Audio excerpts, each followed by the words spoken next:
Assalamualaikum warahmatullahi wabarakatuh. Selamat pagi teman-teman. Kali ini kita lanjut kembali kuis materi 2 ASN Sadar Perubahan Iklim. Baik, kita lihat dulu materi 2 apa, yaitu penyebab dan dampak perubahan iklim. Baik, langsung saja kita selesaikan materinya, kuisnya, yaitu nilai lulus 60. Saya klik seperti ini, maka akan keluar ya ini ya. 1. Aktivitas pertanian atau perkebunan pembakaran bahan bakar fosil menghasilkan apa? Ya, pertanian perkebunan yang pembakaran bahan bakar fosil menghasilkan apa? Ada karbon, metana, nitrat, nitrous oksida. Ya, perhatikan ini karbon dioksida, metana, nitrat oksida, nitrous oksida. Ini agak menjebak nih, yang C sama D hampir sama, tetapi yang benar itu adalah nitrous oksida. N2 0 itu pakai ini, bukan nitrat gitu ya. Baik, kita halaman selanjutnya nomor 2. Apa pengaruh kenaikan suhu permukaan laut terhadap ekosistem laut? Apa pengaruh kenaikan suhu permukaan laut terhadap ekosistem laut? Nah, ini ada 5 pilihan ya. Kita lihat satu persatu. Kalau teman-teman membaca bacaan modul 2 itu ada ya, permukaan suhu permukaan laut itu akan terjadi pemutihan karang ya. Ini ya, karena karangnya pada stres. Pemutihan karang ternyata pada stres nih ya, rusaknya habitat ikan karang, yaitu mengeluarkan tulisan itu zooxanthellae, tulisan seperti zooxanthellae atau alga simbiotik yang menyebabkan karang menjadi putih. Baik, kita lanjut soal nomor berikutnya. Alat transportasi utama. Transportasi darat adalah penyumbang utama gas rumah kaca. Emisi yang dihasilkan adalah kendaraan transportasi darat, yaitu mengeluarkan karbon dioksida benar, metana benar, nitrous oksida benar, maka nitrat oksida tadi ya, nitrous oksida, nitrous oksida. Kita cek ya, jangan sampai terjebak dengan kata-kata ya. Kalau kita menyimak kembali dari modul 2 itu karbon dioksida benar, metana benar, nitrat oksida, nitrous oksida ya. Tetapi mungkin ini salah ketik ya, kita anggap semuanya benar aja ya, gitu ya. Karbon dioksida itu dari bensin dan solar, kemudian metana dari sedikit bahan bakar kendaraan ya, kecil ya. Ya, itu seperti itu. Silakan nanti teman-teman baca lagi modul 2. Kita lanjut. Oh ya, siap. Apa hubungan antara fenomena El Nino dan peningkatan kejadian kebakaran hutan di Indonesia? El Nino itu menyebabkan curah hujannya itu rendah ya. Kalau curah hujan rendah berarti musim kemaraunya panjang. Kita lihat di antara jawaban yang ada, yang paling tepat adalah ini aja. El Nino memperpanjang musim kemarau yang memicu kekeringan ya, dan memperbesar risiko kebakaran hutan. Nah, itu ya. Baik, kita lanjut halaman 5.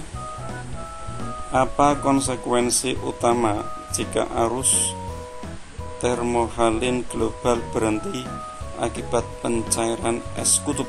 Es kutub mencair. Apa konsekuensinya ya?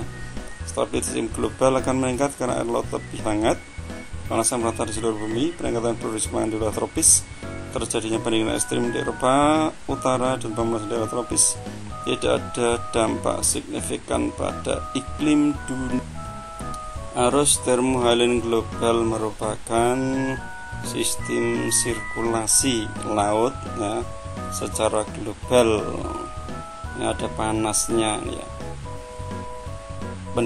Pendistribusian panas di daerah laut kok ternyata berhenti karena pencairan es kutub. Akibatnya apa? Konsekuensinya apa? Kita pilih, yaitu nanti di sini di daerah Eropa Utara akan terjadi pendinginan ekstrim, karena seharusnya bisa terdistribusi normal, ternyata tidak bisa. panasnya tidak bisa masuk di sini. Panas dari mana? Daerah tropis ini ya. Daerah tropis semestinya panasnya masuk ke sini di Eropa Utara. Karena tidak bisa masuk ke sini, maka di daerah tropis panasnya itu terakumulasi banyak, menumpuk ya. Maka jawabnya adalah D, sapi D. Baik, kita lanjut ke halaman berikutnya nomor 6. Apa kemungkinan interaksi antara pencarian es kutub dan perubahan pola sirkulasi laut global ya? Apa kemungkinan interaksi antara pencairan es kutub dan perubahan pola sirkulasi laut global? Pencairan es kutub itu menyebabkan air tawar ya banyak masuk ke laut. Air tawarnya masuk ke laut sehingga otomatis kadar garamnya akan berkurang ya, densitas air ikut berkurang. Nah, itu menyebabkan pola sirkulasi global seperti apa ya, maka akan terhambat karena pola sirkulasi laut global ini bergantung pada suhu dan kadar garam atau salinitas di daerah laut. Maka saya memilih jawaban yang tepat adalah ini ya, berarti banyak air tawar ke laut itu penurunan salinitas. Salinitas itu adalah kadar garam akan menurun ya, sehingga memperlambat arus termohalin global karena perbedaan yang tinggi antara kadar garam salinitas dengan air laut dengan air ya. Baik, kita lanjut ke halaman berikutnya. Apa mekanisme utama yang menyebabkan pemutihan bleaching terumbu karang akibat perubahan iklim? Tadi seperti soalan di sebelumnya ya, sudah pernah ada. Peningkatan kadar CO2 di atmosfer, mempercepat pertumbuhan alga pada terumbu karang, penurunan jumlah cahaya matahari karena cuaca ekstrim, naiknya suhu air laut membuat karang tidak mempertahankan alga simbiosisnya, kenaikan kadar garam di laut memicu hilangnya struktur kalsium pada terumbu karang, perubahan pola angin laut mengurangi jumlah nutrisi di perairan dangkal. Nah, ini tadi ya, di muka sudah ada pemutihan bleaching terumbu karang itu terjadi akibat simbiosis dengan zooxanthellae itu merupakan jaringan yang hidup di karang yang merupakan pemberi warna ataupun pemberi warna pada karang. Karena suhunya naik ya, perubahan iklim, suhunya panas naik akan menyebabkan dia menghilang atau mati, rentan mati ya, sehingga dia yang merupakan warna dari karang menjadi putih karena dia mengalami kerentanan mati. Ya, kira-kira begitu ya penjelasannya ya. Berarti pada intinya pemutihan terumbu karang itu karena simbiosis alga mikroskopis yang ada di dalam jaringan karang ya akan hilang, kemudian warna juga akan hilang lama-lama, maka ekosistem di sini akan tidak baik, tidak berkembang baik, akan mati ya. Maka saya memilih jawabannya adalah C ya, yaitu naiknya suhu air laut membuat karang tidak mampu mempertahankan alga simbiosisnya. Baik, kita lanjut ke soal 8. Apa dampak pencarian es di kutub terhadap Indonesia menurut dokumen ini? Pencarian es di kutub dampaknya apa ya terhadap ya, ini sangat mengena di daerah SD kami ini ya. Pencarian es di kutub ya terjadi secara terus menerus. Dampaknya apa? Ya tentu akan menimbulkan banjir rob ya, karena airnya menjadi meningkat, permukaan air laut bertambah, maka pulau-pulau kecil akan menjadi tenggelam, termasuk wilayah SD kami. Buktinya tiap tahun selalu rob, banjir rob ya. Walaupun juga setiap tahun daerah kami juga meninggikan, menambah padas dan seterusnya. Baik, kita lanjut nomor 9. Apa mekanisme utama yang menyebabkan kenaikan permukaan laut selain pencairan es di kutub? Apa yang menyebabkan air es? Permukaan laut meningkat airnya selain es di kutub? Ya, kita cek ya. Kenaikan permukaan laut selain pencairan air es di kutub, kita cek A seperti ini, B berikutnya. Ya, ini ya, yang paling tepat adalah ekspansi termal air laut ya. Artinya apa?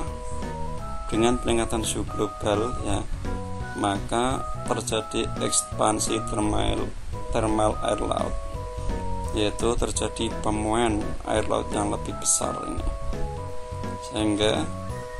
sehingga volume air laut menjadi hangat. Volume air hangat itu pada hakikatnya akan lebih meningkat. Terus permukaan air lautnya menjadi naik ya, walaupun air naiknya tidak signifikan besarnya, tingginya. Kira-kira seperti itu. Nanti teman-teman baca lagi di modul 2. Baik, terakhir nomor 10.